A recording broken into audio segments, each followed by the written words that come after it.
Paisanas, paisanos, me da mucho gusto estar aquí en Veracruz en compañía de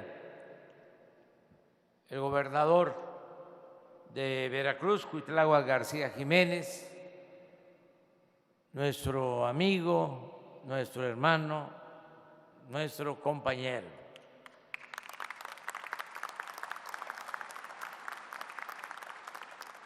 Y estar con todas y todos ustedes, técnicos, agrónomos, promotores, extensionistas, investigadores del campo,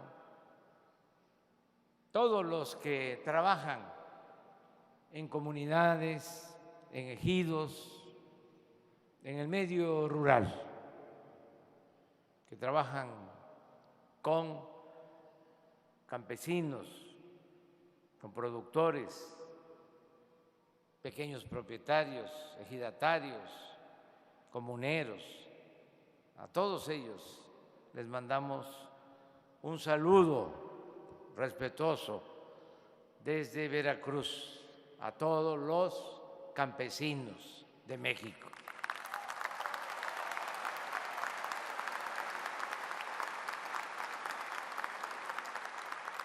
El propósito de este encuentro es el que sumemos esfuerzos, voluntades, para hacerle frente a un desafío que se nos presenta, el de la inflación.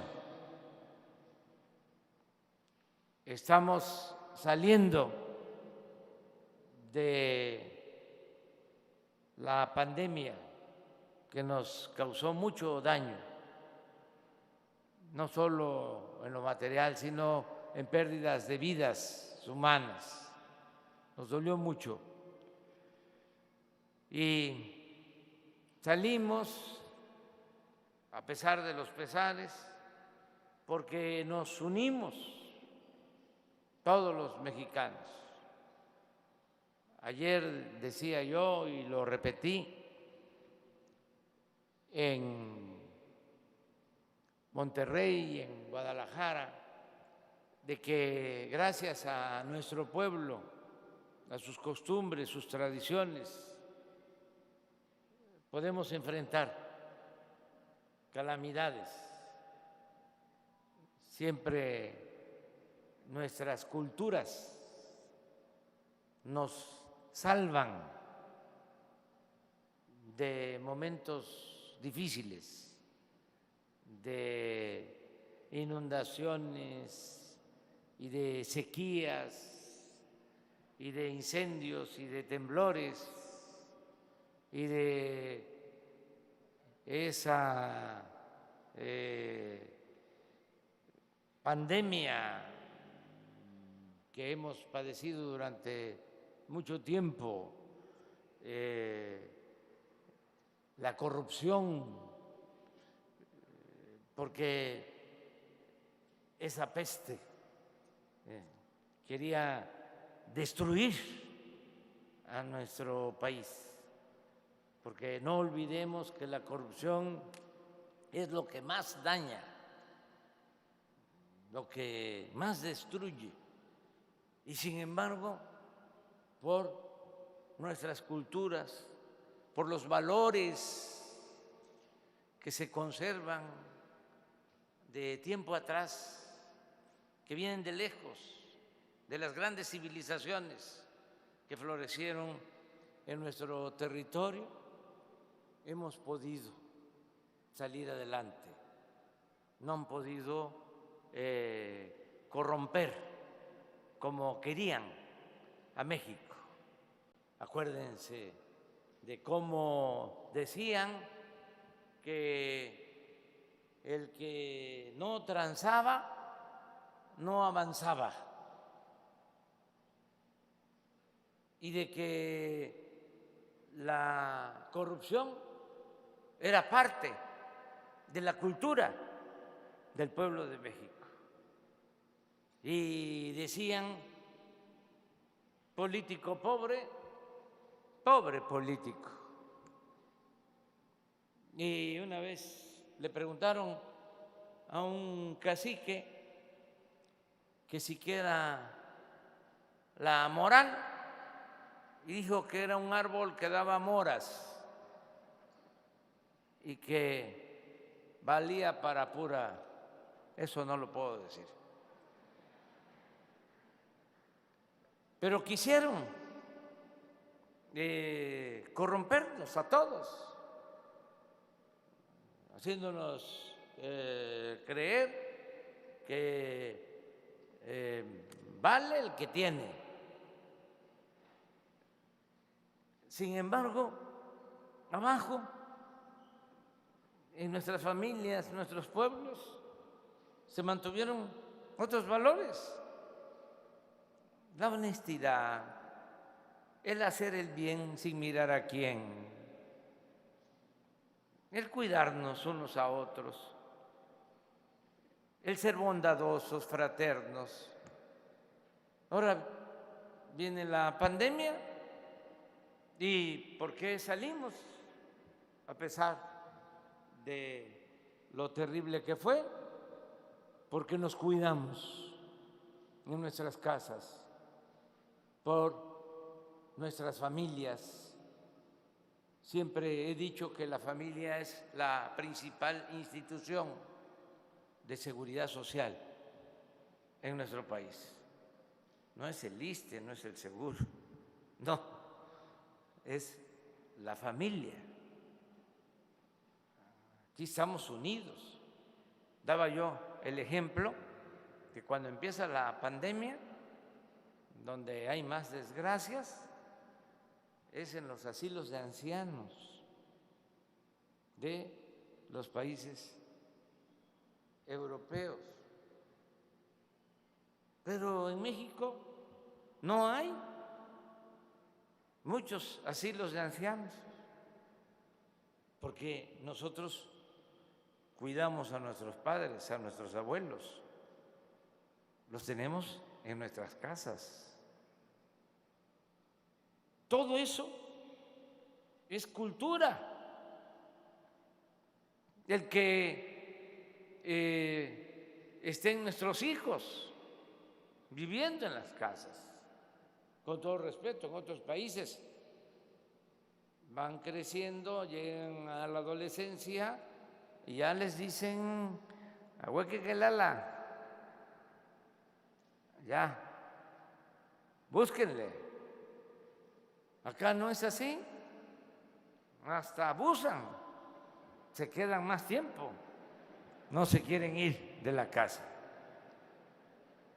Son costumbres, tradiciones, eso es cultura y eso nos ha ayudado mucho, siempre. Y eso, repito, es lo que impidió el que terminaran de destruir a nuestro país. Entonces, así como enfrentamos todos juntos la pandemia, ahora tenemos que enfrentar este nuevo desafío, también externo, que eso no surgió en nuestro país, sino esto se origina, este nuevo problema, por la intervención, invasión de Rusia, Ucrania y la guerra, y la falla en el manejo de la política. Tienen tache los políticos con más influencia de las grandes potencias y de organismos internacionales como la ONU, porque se debió evitar la guerra. Para eso es la política, entre otras cosas, para evitar la confrontación, para evitar la guerra. Pero no, se cerraron, no hubo diálogo y se afecta a todo el mundo. Lo más doloroso es que pierden la vida inocentes y hay muchos refugiados que tienen que abandonar sus comunidades, que tienen que abandonar sus pueblos, y también se afecta toda la economía mundial. Y eso trajo ahora la inflación, que es el aumento de todos los precios, y es un asunto mundial que está afectando. Les está afectando mucho, mucho a los europeos. Son los que tienen más inflación, pero también afecta en otros continentes y afecta en Estados Unidos y nos afecta a nosotros. En el caso del último reporte en Estados Unidos, del mes de abril, ellos tienen una inflación de 8.3%. Nosotros tenemos en abril 7.7%. Es importante que se conozca cómo se conforma este índice inflacionario. Nosotros, porque le atinamos, ya llevamos tiempo hablando de que hay que producir lo que consumimos. ¿Sí se acuerdan de eso, no? Que hay que ser autosuficientes. Esta es una diferencia con los tecnócratas neoliberales. En la época de Salinas, el que era secretario de Hacienda, Pedro Aspe, llegó a decir que no importaba dejar sin apoyo al campo, porque en un mundo globalizado se podía comprar afuera lo que se necesitara. Y se les decía que si cuál era la política industrial que tenían, y decían que la mejor política industrial era la que no existía. Entonces se abandonó el fomento a las actividades productivas. Y esto mismo se aplicó en la política energética. Exactamente hace 40 años, el periodo neoliberal duró 36 años, dejaron en el abandono la industria petrolera. La última refinería que construyeron fue la refinería de Salina Cruz hace 40 años y se acabó por completo la industria petroquímica. Éramos de los países con más desarrollo petroquímico en el mundo y todo se convirtió en chatarra. Bueno, por el desarrollo petroquímico llegamos a ser autosuficientes en fertilizantes. No se compraba el fertilizante, todo se producía en el país. Pero vendieron las plantas, privatizaron las plantas. Nosotros estamos cambiando esa política. Decidimos procesar la materia prima, el petróleo crudo, en nuestro país, darle valor agregado, no vender solo el petróleo crudo y comprar las gasolinas, porque como lo he dicho muchas veces también, si seguíamos con esa política era como seguir vendiendo naranja y comprar jugo de naranja. Decidimos, por eso, seguir extrayendo petróleo de manera racional. Tenemos como propósito no extraer más de 2 millones de barriles diarios. Para que tengan una idea, en los tiempos del gobierno de Fox llegaron a extraer 3.400.000 barriles diarios y nosotros estamos extrayendo en promedio la mitad, porque tenemos que dejarle a las nuevas generaciones esta riqueza que es de todos.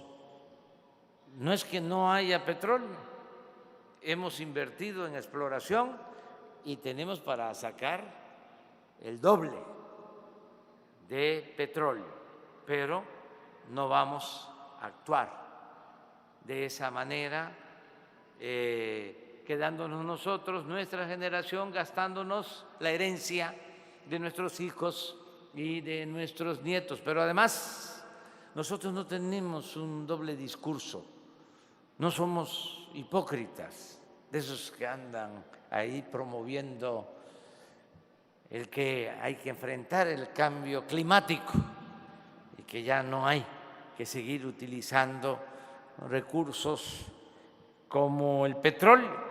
Sin embargo, cada vez están produciendo más. Esa hipocresía no. Nosotros con hechos estamos demostrando que cuidamos el medio ambiente. Les doy algunos datos. No vamos a extraer más petróleo que el que se necesite para el consumo interno de México. No hemos dado una sola concesión para la extracción minera.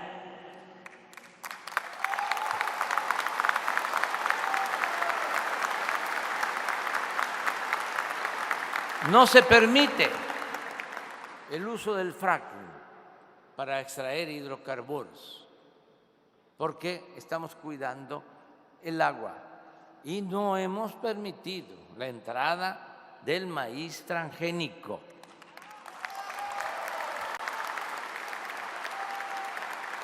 Hechos, no palabras. Entonces, esta política nueva, pues significó desde el principio reparar las refinerías y empezamos a invertir, porque estaban a punto de convertirse en chatarra las 6 refinerías abandonadas. Estaban produciendo al 35% de su capacidad. Empezamos a invertir, llevamos ya destinados más de 40,000 millones de pesos que se han invertido para cambiar plantas en las 6 refinerías, y ahora el resultado es que ya estamos importando, estamos comprando menos gasolinas en el extranjero. Estamos comprando 45% menos de gasolinas. Y esto pues nos significa que podemos mantener precios justos en la gasolina. La gasolina hoy en México es más barata que en Estados Unidos.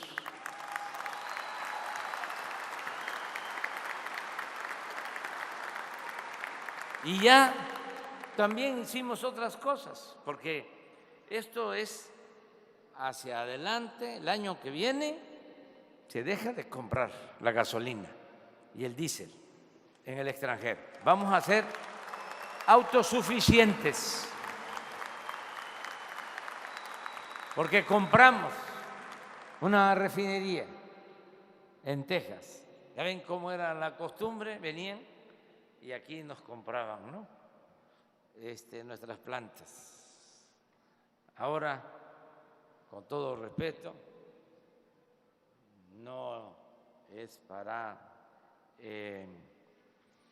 festinarlo, es nada más para que tengamos en cuenta que las cosas han cambiado.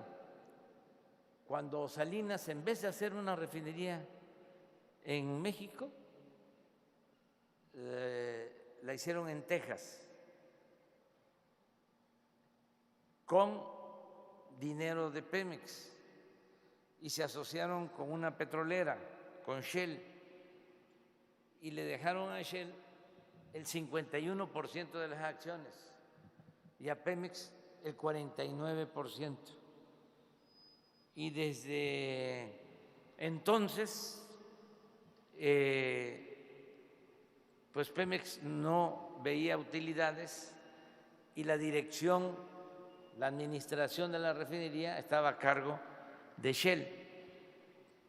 Cuando viene la crisis de la pandemia, esta empresa petrolera mundial decide vender algunas refinerías.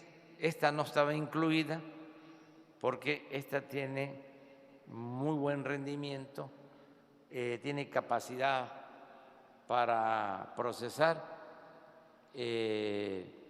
más de 300,000 barriles diarios y con una efectividad de 85%. Les hablaba yo que las que recibimos nosotros, las 6, tenían capacidad operativa del 35%. Entonces, se le mandó a decir a Shell que le comprábamos la refinería, pero no las que estaba vendiendo, sino le comprábamos en donde en donde nosotros teníamos el 49%. Aceptaron y compramos esa refinería que ya es de México y ya está llegando gasolina de esa refinería a nuestro país.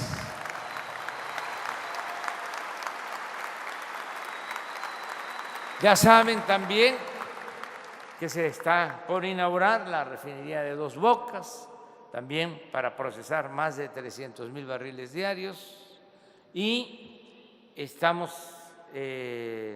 haciendo una planta, una coquizadora para exprimir más el combustóleo, sacarle gasolina y no solo hacer más rentable esta planta, sino dejar de contaminar. Todo esto se está logrando y esto nos permite que ahora con la inflación el sector energético de México solo está afectado en 0.6%, porque no hemos aumentado los precios, ni van a aumentar en términos reales los precios de la gasolina, del diésel, de la luz, del gas.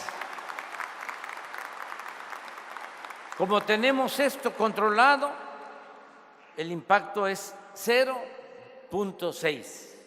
De los 7.7 de inflación, solo 0.6 son energéticos.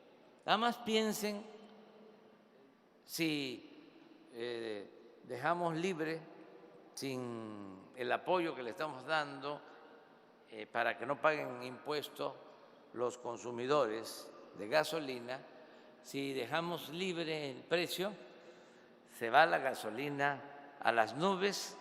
Y si aumenta la gasolina, ya lo saben ustedes, porque no hace falta ser economista para saber que si aumenta la gasolina, sube todo. Solo los economistas tecnócratas son los únicos que andan despistados y no se dan cuenta de esto. Pero el pueblo es sabio, el pueblo está bien avispado bien despierto.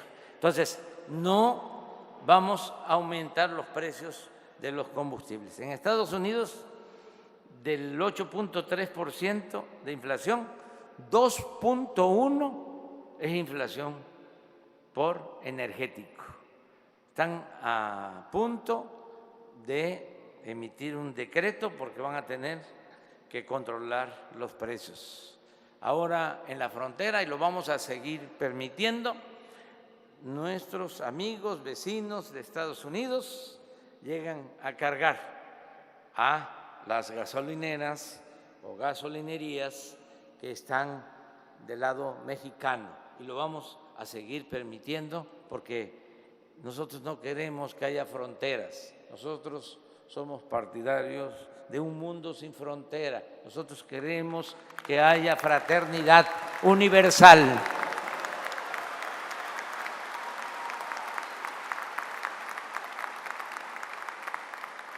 Sin embargo, ¿dónde es que tenemos el problema? En los alimentos. Ahí es donde está la diferencia. Nosotros tenemos 3.6% de la inflación por incremento de precios en alimentos. Y ellos tienen 1.3%. Ahí nos ganan. En otras mercancías, nosotros tenemos un incremento de 3.5% y ellos nos ganan con 4.9% de aumento. Pero en alimentos es donde nosotros estamos abajo y necesitamos enfrentar este asunto. Ya se está hablando con productores, con comerciantes, los grandes distribuidores de alimentos. Ya se logró que no aumenten los precios de una canasta básica, que se va a poder comprar a un precio justo. Ya suscribimos este acuerdo y lo que es maíz, frijol, arroz, azúcar, atún, sardina, 24 productos, alimentos básicos, van a estar con precios justos. No voy a usar la palabra, el término de control de precios, no, porque lo logramos de manera voluntaria. Participaron los grandes productores y los grandes distribuidores, las grandes tiendas como Walmart, como Chedraui, como Soriana, ya aceptaron eso. Y ese paquete, esa canasta de 24 productos básicos no va a aumentar de precio.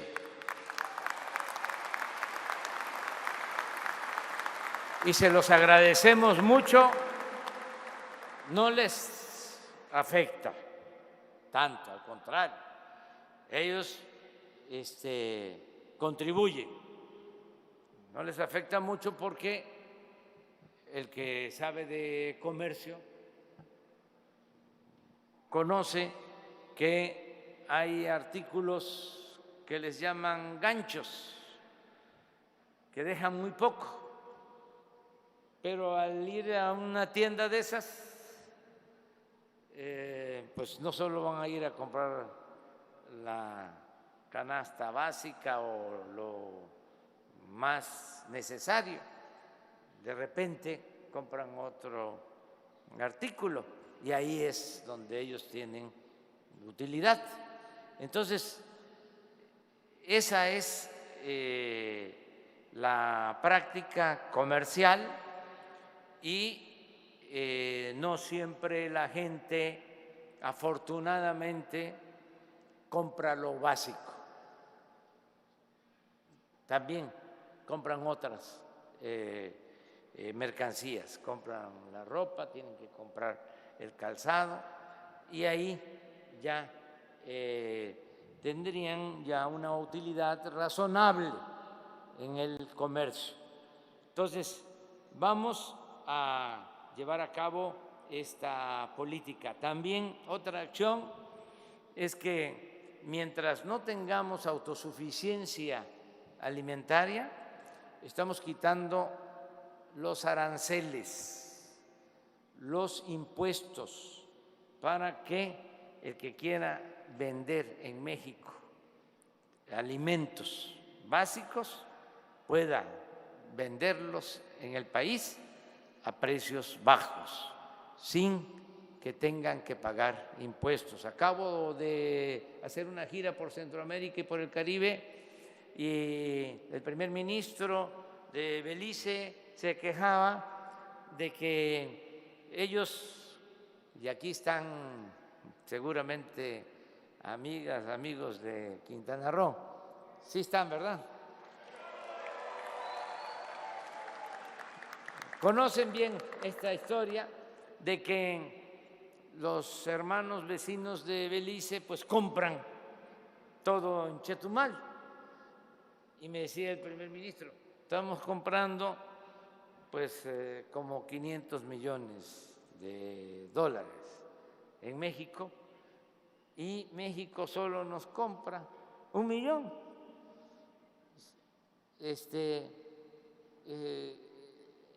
No hay equilibrio. ¿Y por qué en México solo nos compra 1 millón? Porque si queremos venderle ganado, que tenemos, y si queremos venderle maíz, tenemos que pagarles impuestos, tenemos que pagar un arancel, así se llama. Pues ya di la instrucción que se quiten esos aranceles.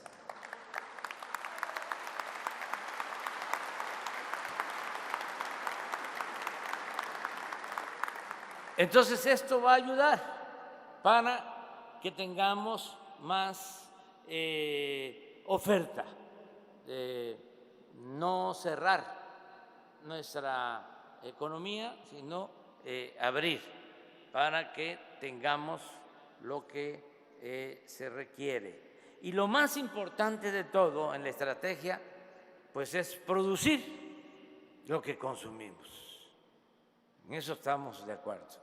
Si no producimos lo que consumimos, siempre vamos a estar dependiendo del extranjero.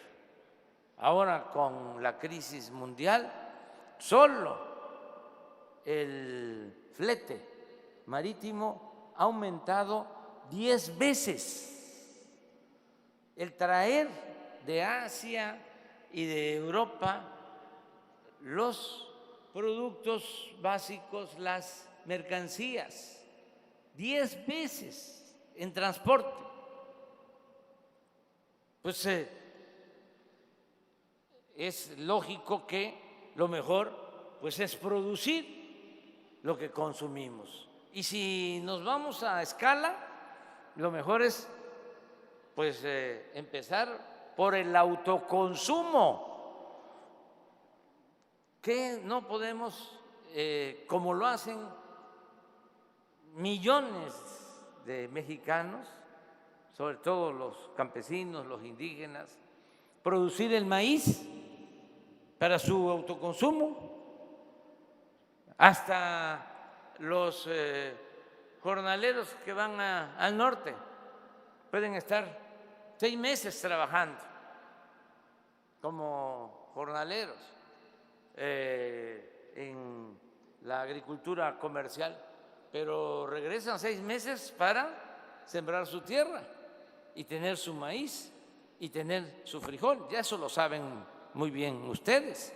Pues ahora tenemos que reforzar ese sistema de producción, de autoconsumo, que podamos sembrar maíz, que podamos sembrar frijol, que podamos sembrar arroz, lo que consumimos.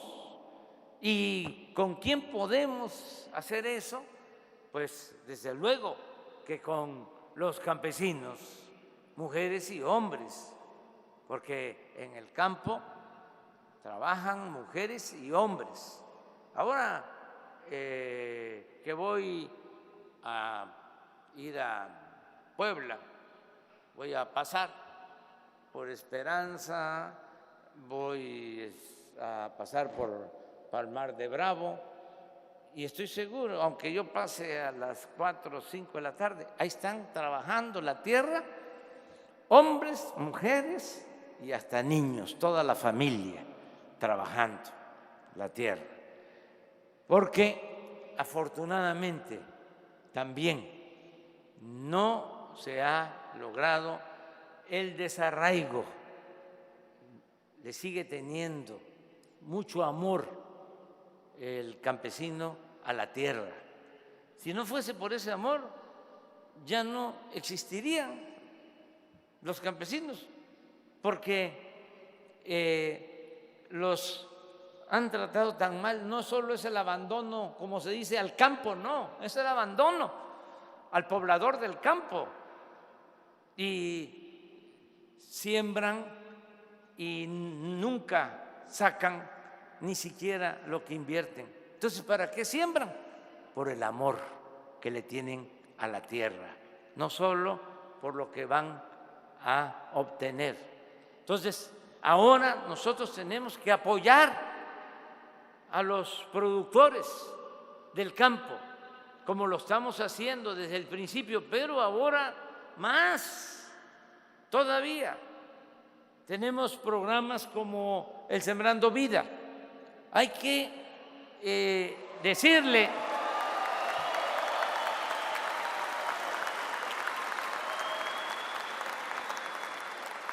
a las sembradoras, a los sembradores, que si están plantando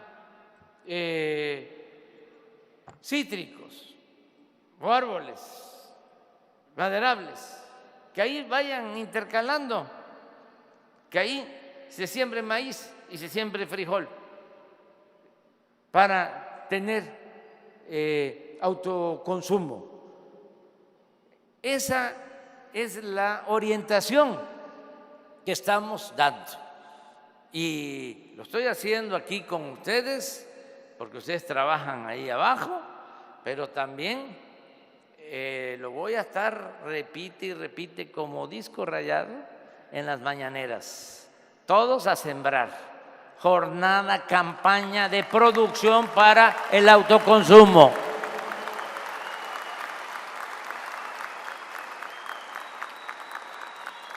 A sembrar para tener, porque no solo es el maíz, no, es que si hay, bueno, si no hay maíz, no hay país, pero también el maíz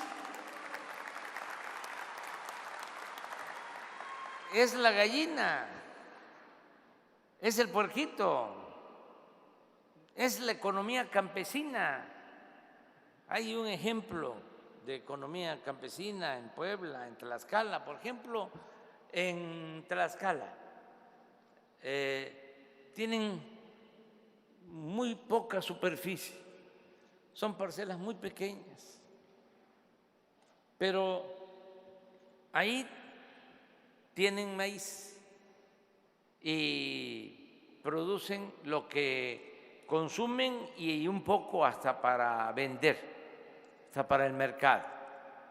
Y en el patio, en el solar, ahí están las gallinas, ahí tienen una, tienen 2 vacas, ahí están los chivos y todavía adentro de la casa está el telar. Fíjense lo que es una economía integrada, economía campesina integrada. Me quito el sombrero, ¿sí?, para estos productores del campo en todo México. Es así. Entonces lo que tenemos que hacer es decirles, vamos adelante, ¿en qué ayudamos? Nosotros nos vamos a poner de acuerdo para ver qué es lo que más puede ayudar en estos momentos. no hacerle como los tecnócratas corruptos, que había una crisis económica y lo primero, hay que pedir crédito, que era lo que me estaban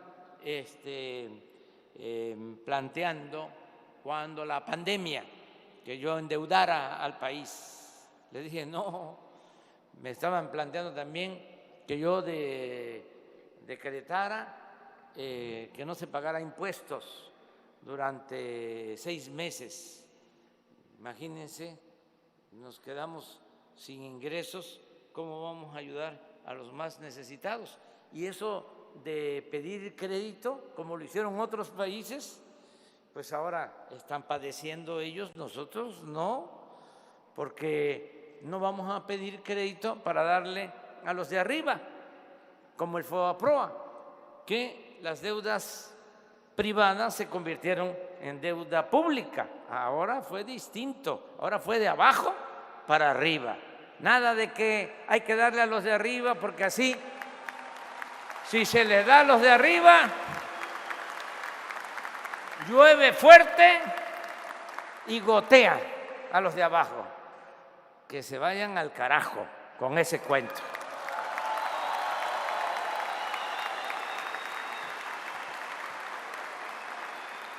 Entonces, si les dejamos a los tecnócratas neoliberales, decirle, no, pues crédito y tractores y semilla mejorada y fertilizante, etcétera, etcétera, etcétera, y se queda todo arriba y no hay beneficio. Entonces tenemos que ver qué se ayuda. Dijimos, vamos a establecer los precios de garantía, por ejemplo. Claro, ahora ya los precios de garantía, cuando comenzamos, le pagaban al productor de frijol a 6 pesos el kilo. Establecimos los precios de garantía, ahora les pagamos 14 pesos el kilo. Ya no nos venden a nosotros los productores porque el frijol ya vale más. Pero si quitamos el precio de garantía, los 14 pesos, los coyotes van a querer hacer su fiesta, su agosto. No vamos a quitar el precio de garantía, lo vamos a mantener en maíz, en frijol, en arroz, en leche, en los básicos. Pero no solo es eso. Tenemos, por ejemplo, que pensar en cómo ayudamos ampliando el programa de fertilizantes, buscando también el equilibrio del fertilizante orgánico para no afectar el suelo y también el fertilizante convencional. Ya en Guerrero, y lo tenemos probado, lo podemos demostrar, se aumentó al doble la producción porque en Guerrero todos los productores reciben fertilizante gratuito, todos, en el estado de Guerrero. Y ya ampliamos ese programa para Puebla, para Tlaxcala, para Oaxaca, lo va a tener Chiapas, en el norte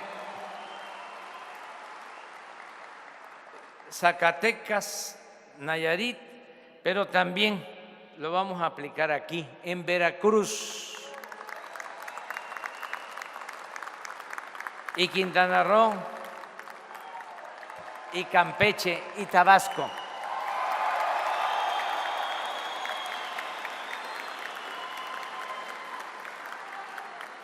Lo que nos falta, vamos a reforzar la producción de fertilizantes. Nos dejaron unas plantas viejas, hicieron una tranza. Pues aquí, en Veracruz, no mis paisanos veracruzanos que son muy honestos y derechos, no, sino unos tecnócratas que compraron una de esas plantas que privatizaron desde el gobierno de Salinas, que la habían dejado ahí arrumbada, de repente la compraron en el sexenio pasado y supuestamente valía $300 millones, supuestamente. Estaba parada y la pagaron en $500 millones. Y hay un juicio y ya el responsable está devolviendo $200 millones. Ya devolvió 100 y va a tener que devolver los otros $100 millones. Y esa planta ya está produciendo fertilizante y la vamos a mejorar, la vamos a ampliar. Lo mismo hicieron con la compra de otras plantas en Lázaro Cárdenas, Michoacán. Y vamos ahora a rehabilitar esas plantas lo más pronto posible para producir el fertilizante y entregar de manera gratuita el fertilizante a los productores. Ese es el compromiso que vamos a llevar a la práctica.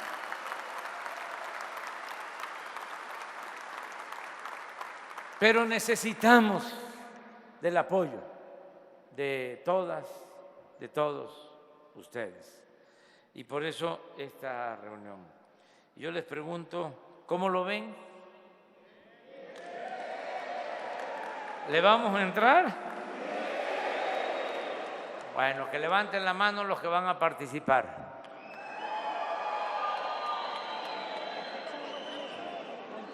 Vamos a enfrentar la inflación porque afecta mucho. Estamos aumentando como nunca se había hecho en más de 40 años el salario de los trabajadores.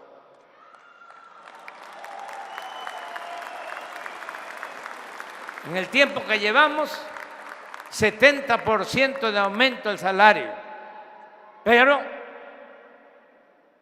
no sirve del todo. Sí, hay carestía. ¿Saben cómo mido yo lo del salario? Cuando llegamos, bueno, hace 40 años, un salario mínimo alcanzaba para comprar 50 kilos de tortilla. 50 kilos de tortilla. Cuando llegamos, alcanzaba para comprar 5 kilos. Y hemos aumentado 70% el salario mínimo en términos reales. Y subimos de 5 a 9 kilos el salario de tortilla. De 5 a 9. Pero ya con la inflación ya se nos cayó a 7 kilos. Es nada más para tener una idea del daño que hace la inflación. Porque podemos tener más ingresos, pero hay que pagar más por lo que consumimos. Es un impuesto terrible que afecta más a los pobres, a la gente humilde. El que tiene mucho dinero, ¿qué le va a importar si aumenta 10, 15, 20% lo que consume? Pero a una gente de escasos ingresos económicos sí le afecta. Luchar contra la inflación es enfrentar a la pobreza, es garantizar de que el ingreso le rinda más, fortalecer el poder de compra de nuestro pueblo. Para eso es la lucha contra la inflación. Me dio mucho gusto estar con ustedes. Nos vamos a seguir encontrando. Esto también hay que celebrar, porque imagínense, nos viene este problema de inflación. ¿Y cómo le hacemos si no estuviesen ustedes trabajando ahí abajo? ¿Iban a estar ustedes si hubiese ganado otro partido? ¿Hubiesen aplicado estos programas? ¿Estaría el Sembrando Vida? ¿Estarían los precios de garantía? ¿Estaría la producción para el bienestar? Claro que no. Yo dije cuando andábamos en la campaña, dije, quiero que los agrónomos que ahora, porque no les dan trabajo, están laborando honestamente, buscándose la vida como choferes, quiero que vuelvan a trabajar en su profesión, que vuelvan al campo. Y estamos cumpliendo con técnicos, con agrónomos, con extensionistas. Ya ven cuánto critican al Tren Maya los conservadores, corruptos. ¿Saben cuántos arqueólogos están trabajando en el Tren Maya? 1000 arqueólogos. ¿Cuándo habían trabajado tantos arqueólogos en el Tren Maya? ¿Cuántos biólogos cuidando el medio ambiente? Entonces, nosotros vamos a seguir impulsando el desarrollo del país, el desarrollo independiente, y lo vamos a seguir haciendo con los trabajadores, con los obreros, con los profesionales, con todos los mexicanos. ¡Que viva México y que viva nuestro pueblo!